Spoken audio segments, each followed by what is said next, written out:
Huawei is back in 2017 with their first attempt at a Windows 10 laptop. This is the MateBook X. It's a 2.3-pound wonder, and I'm going to tell you what's good and bad about it. Stay tuned.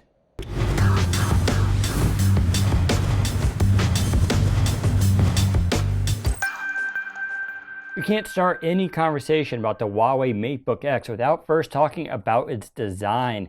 It is absolutely outstanding, and it's almost one of a kind right now with the Windows 10 world. For instance, this laptop weighs 2.3 pounds or 1.05 kilograms, making it exceptionally light. It also only has Type-C ports. You have one on the left side and one on the right. One is for power, one is for data and display output. Neither are Thunderbolt 3, which is a bit of a downer, but still pretty nice to be a little bit more forward thinking. Also, the device is just exceptionally thin. It essentially feels like a tablet, which is pretty bizarre for a full laptop. In fact, the main deck is so thin, it can't go any thinner, otherwise it couldn't put that 3.5mm headset jack. It's absolutely an astonishing accomplishment. I'm pretty happy for Huawei for making this device. Now, it comes in 3 colors, including space gray, champagne, and rose gold, although that rose gold color is apparently only available in China. Space gray, though, will be available in the United States and other countries starting in July. Looking over the device itself, it's exceptionally clean. It is all metal and it doesn't creak too much, but you can kind of hear a little creaking here and there, which is probably the glue holding the display together. It is one of those things that makes it a little bit not as quality as, say, a Surface Pro, Surface Laptop, or even a MacBook.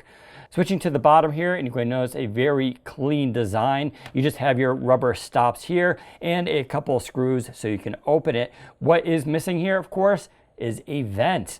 Let's talk a little bit about those processors. You're talking about a 7th generation Intel Kaby Lake Core i5-7200U and a 7th generation Intel Core i7-7500U. So Huawei says they use what's called micro-encapsulated phase change material, which is apparently used by the aeronautics industry. That's pretty impressive. They're just using it on the inside for the heat pipes to distribute the heat.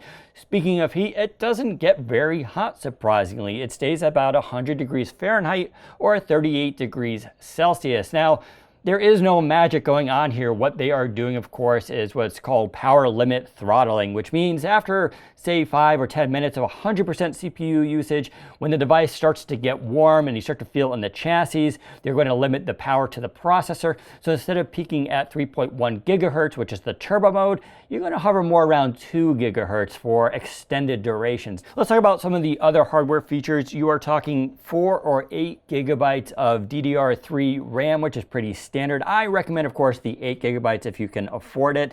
4 gigabytes, probably not that future-proof, but if you're using this for light computing, probably more than enough. There is no 16 gigabyte option, which is a bit of a downside, but they are trying to keep their pricing in check here. For storage, you get 256 gigabytes or 512 gigabyte options. That is with a PCIe SSD. In fact, I'm happy to report Huawei did not cheap out here. They are using what's called a Samsung PM971. That is the same storage that's used in the new Microsoft Surface Pro. All right, let's take a look at the inside of the MateBook X, and Huawei made all sorts of good decisions here. Let's start with this display. It's a 2160 by 1440 display resolution. That gives you 200 pixels per inch. It is non-touch, so sorry folks, you gotta make some trade-offs here for the world's thinnest laptop, or one of the world's, I should say. It does have Corning Gorilla Glass 3 across the front, which is very nice. Overall, it is one of my favorite displays. The color representation is 100% sRGB, and that does hold up in our test.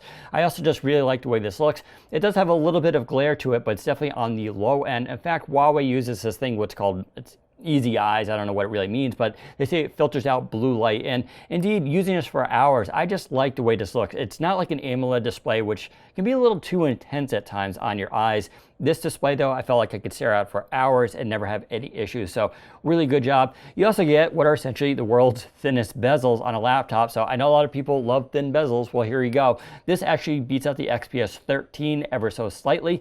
You also have what's neat is a 3:2 aspect ratio. So if you're curious why this looks a little bit different as opposed to 16:9, 3x2 is the same thing that Microsoft uses in the Surface Pro and Surface Laptop. I love it. I think it looks great here. And I know a lot of people in our audience here enjoy it as well. Now, there are some downsides here. You only get a 1 megapixel front-facing camera, or as I like to call it, a potato.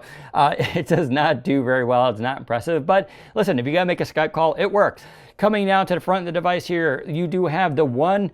This is a combination of speakers and vent, I suppose. This is one area where heat can dissipate from the device, but more importantly, they put 2 speakers right up here. Now, what makes this device really unique, they worked with Dolby. So Dolby did 2 things with this device.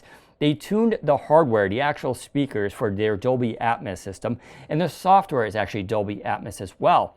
It goes very loud, it doesn't get distorted. Dolby did a great job tuning these to make sure that when voices are on the screen, you're going to actually hear that. And due to the placement, this is pretty clever, you're going to get the sound bouncing off the display and at your face. And it's a really clever design, and I happen to love it a lot. You do have a power button over here, pretty standard, except this one has a fingerprint reader built in, and it works very well for Windows Hello. So when you turn this on for power, you just touch it once, it is going to just hold on to that fingerprint and it'll automatically log you in. Now, I know what you're saying. Not a big deal. But I tell you, when you use this device every day, it's those little things, those little details I'm really glad that Huawei paid attention to. Let's talk about this keyboard. You can see it is edge to edge with no room to spare. It is a full-size keyboard that they jammed in here. It looks very much like HP Spectre's keyboard, and I happen to like it a lot. Now, it's not perfect. It has 1.2 millimeters of travel. That's a little bit shallow. Most laptops go for 1.3 millimeter. The Surface Laptop has 1.5 millimeters. So it's going to be a little shallow on the travel side, but it's overall very good. You do have 3-stage backlighting. It comes on automatically because there's a sensor there. Of course, you can also control it via the keyboard shortcut, which is very nice. I really like this keyboard. Chiclet style is great. I had no issues typing on this, and it felt very natural. Coming down to the trackpad, you do have a ample size precision touchpad. Again, Huawei making the right decision going with precision drivers. So you get all those Windows 10 gestures that we all love. And of course, sensitivity is just perfect. You can fine tune it the way you like it. I love the way it feels. It is glass too, so it feels great. There is one thing I don't love, which is it does have a little bit of a tapping noise there. So it's a little bit of, not quite a rattle, but it's a little bit. So you can get that at the ends there. Not my favorite thing, but definitely not a deal breaker. I just wish it was a little bit more solid. So far, so good. So what's not to like about the Huawei MateBook X? Well, there will always be trade-offs, especially when a company is pushing the boundaries this hard. Mind you, 2.3 pounds, this thing is thinner than a tablet. It's going to have some trade-offs, folks. One of those is going to be battery life. So I get around 6, maybe 7 hours of battery life. That is definitely on the low end for 2017. Now, I didn't really necessarily mind it. The trade-off here, of course, is this device is so thin, it fits into a pocket in most bags. So you got to weigh that and decide if it's going to be good for you. Now, it does have USB Type-C fast charge, so that helps there, and the charger itself is also very small. You're not also going to get a touch display, no pen support, any of that other stuff as well, so you got to keep that in mind. The processor does throttle under load if you're going to do it for about 10 to 15 minutes or longer. If you're just using this for Windows Store apps, photo editing, word processing, you won't notice this, but if you're going to try to use gaming on this, well, you definitely will. Now, the other issue here is pricing. So the Core i5 version with 256 gigs of storage and 8 gigs of RAM goes for $1,099. I actually find that right in line with most Ultrabooks, and it is $200 lower than a similarly configured Surface laptop. So I actually find that very competitive. It is a quality device, and as far as I can tell, Huawei did not cut any corners here, but I know some people are not going to like the price. Now, the Core i7 version goes up to $1,299, and that gives you 512 gigs of storage. So you got to weigh that whether or not you think it's worth it. I actually do. I think this is a great device for its price point, but it is premium hardware. Let's bring it all in. I recommend the Huawei MateBook X, but only for a specific group of users. I think if you're looking for something for light computing, you like doing word processing, some photo editing, this is your device. If you also like watching movies on the go, it's an exceptional experience. That display and audio, especially with headphones and Dolby Atmos, It's just unparalleled. It's a very good device.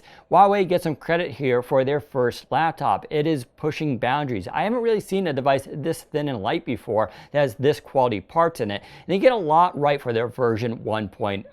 Now, if you're interested in this device, check out our description below for Amazon links, and you can go and price it yourself to see if it's something you want. Huawei targeted a very specific group of users with this device, and I think they nailed it. Just remember, this is not for everybody, but for those who need it, they'll definitely appreciate what Huawei has done. If you want more information about the Huawei MateBook X, including pricing and availability, head to Windows Central to read my full review. If you like this video, give us a thumbs up and don't forget to subscribe. Thanks for watching. Take care, everybody.